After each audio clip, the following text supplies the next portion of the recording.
খৈৰাবাৰী থানাৰ অন্তৰ্গত জাৰগাঁৱত এগৰাকী মহিলা এমাহ ধৰি সন্ধানহীন। গাঁও তথা পৰিয়ালৰ লোকৰ মাজত হাহাকাৰ, নাই কোনো সংসুত্ৰ।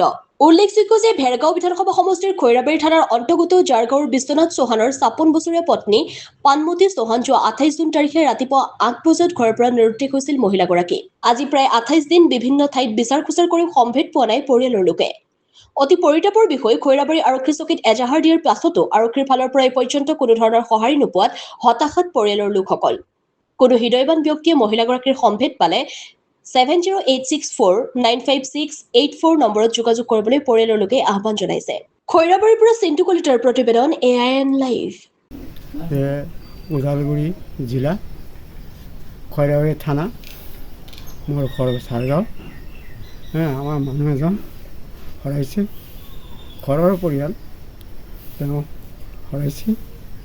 যদি কোনোবাই ব্যক্তিয়ে যদি পায় তো অলপ আমাক খবৰ জনাব লাগে। কি নাম তেখেতৰ? পানমতী চৌহান। কি হয় আপোনালোকৰ? মোৰ ভনীয়েক পৰিবাৰ। আজি কিমান দিনৰ পৰা নিৰুদ্দেশ হৈ আছে? আজি ২৭ দিন হ'ল নিৰুদ্দেশ হৈ আছে। আমি বহুত বিচাৰ খোচাৰ কৰিছোঁ, কিন্তু আমি পোৱা নাই।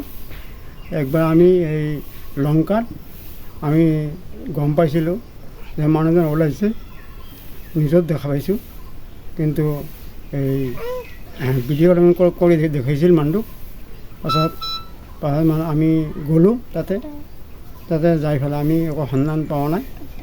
আৰু আমি এতিয়া বহুত বিচাৰ কৰিলোঁ, কিন্তু আমি পোৱা নাই এতিয়ালৈকে। কোনোবাই ব্যক্তিয়ে যদি পায় তেতিয়াহ'লে অলপ যোগাযোগ কৰি দিলে ভাল হ'ব।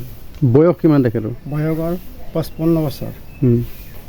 পৰিয়াল কিমান আছিলে আপোনালোকৰ? ঘৰৰ পৰিয়াল কিমান? আমাৰ ঘৰৰ পৰিয়াল সম্পূৰ্ণ ৮জন পৰিয়াল। ৮জনৰ ভিতৰত এই ৪জনকৈ আমাৰ মানে হেৰি বেলেগ হৈছোঁ। সেইখিনি আমাৰ হেৰি কিমান ওখ কিমান হ'ব? ওখ ৫.৫ ফুট। আৰু বৰণ বগা, অলপ হেৰি আছে। এই মানুহজন অলপ ক'লা, কাণেদি কম।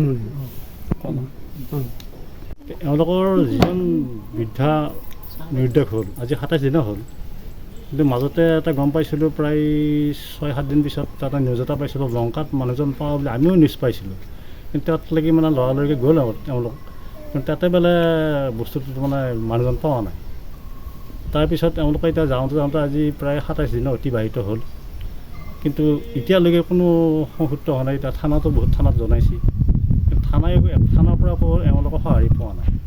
গতিকে এওঁলোকে এতিয়া মানুহজন মৃত্যু বুলি এতিয়া সলা দুখৰ দিব লাগিব চিন্তিত হৈ আছে, আৰু বাচি যেতি আছে কিন্তু বিচাৰি পোৱা নাই। গতিকে আমাৰ মানে গাঁও হিচাপে, আমি গাঁৱৰ নিকটৰ মানুহ হিচাপে মানে প্ৰশাসনক এটা অনুৰোধ জনাওঁ যাতে তেওঁলোকক এইটো অকণমান সহায় কৰি এই মানুহজনৰ এটা সন্ধান পাই তেওঁলোকক দিলে আমি নথৈ হ'লো হয়। কিন্তু গাঁওখনৰ মানুহখিনিয়ে এই মানুহঘৰৰ অৱস্থা চাই বৰ দুখত আছে। তাৰমানে আমিও দুখত আছোঁ। আজি এমাহ হ'ল, কিন্তু পুলিচ প্ৰশাসন আহিছে নে আপোনালোকৰ ঘৰত? পুলিচ প্ৰশাসন এতিয়ালৈকে অহা নাই। এজাহাৰ দিয়াৰ পিছতো এবাৰো অহা নাই। দিয়াৰ পিছতো অহা নাই। আমাৰ চকুত পৰা নাই। তাৰমানে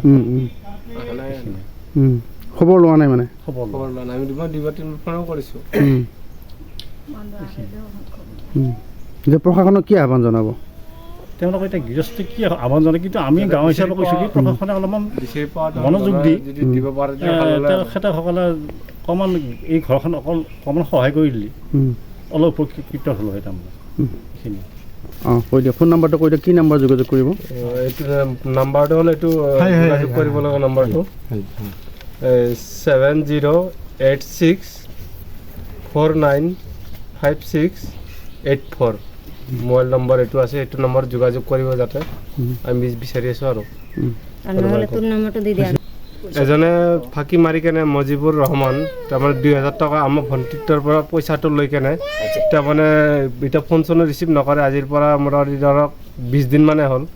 তেওঁলোকে পইচাটো লৈছিল। কিহৰ কাৰণে লৈছিল পইচাটো? কৈছিল মানুহজনক আমি বিচাৰি আনি দিম, আমাক তেল খৰচ লাগে বুলি কৈ লৈছিল। কোন জেগাৰ মানুহজন? এইটো গুৰেশ্বৰৰ গম পাইছোঁ আমি। এতিয়া মোবাইলত যোগাযোগ কৰি কৰোঁতে গুৰেশ্বৰৰ বুলি গম পাইছোঁ। আৰু মানুহ গুৰেশ্বৰত পইচাটো লৈছে, আৰু যিজন নাম্বাৰটো লৈছিল সেইটো নাম্বাৰটো বেলেগ।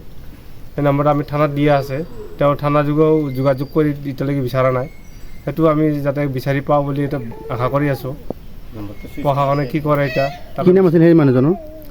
মানুহজনৰ যিটো পইচা নিছিল সেইটো আৰমান ৰহমান বুলি কয়, মুছলিম। ভালকৈ কি নাম তেখেতৰ? মজিবুৰ ৰহমান বুলি জানিব পৰা গৈছে আৰু। মজিবুৰ ৰহমান। হয়, ক'ত ঘৰ? এটা গোৰেশ্বৰত আমি জানো আৰু। কিমান টকা লৈছিলে? হা, কিমান টকা লৈছিলে? 2000 টকা লৈছিলে আমাৰ ভণ্টিৰ তাৰ পৰা। ফাঁকি মাৰি। প্ৰমাণ কি আছে আপোনালোকৰ হাতত? কি আছে, প্ৰুফ কি আছে? পুৰুষ আমালোকে স্কেনাৰটো আছে, দিয়া পইচা যিটো স্কেনাৰ আছে সেইটো আমাৰ তাত আছে বৰ্তমান। এইটো প্ৰশাসনক জনোৱা হৈছিল নে নাই? প্ৰশাসনে জনাইছিলোঁ, প্ৰশাসনে একো উত্তৰ দিয়া নাই।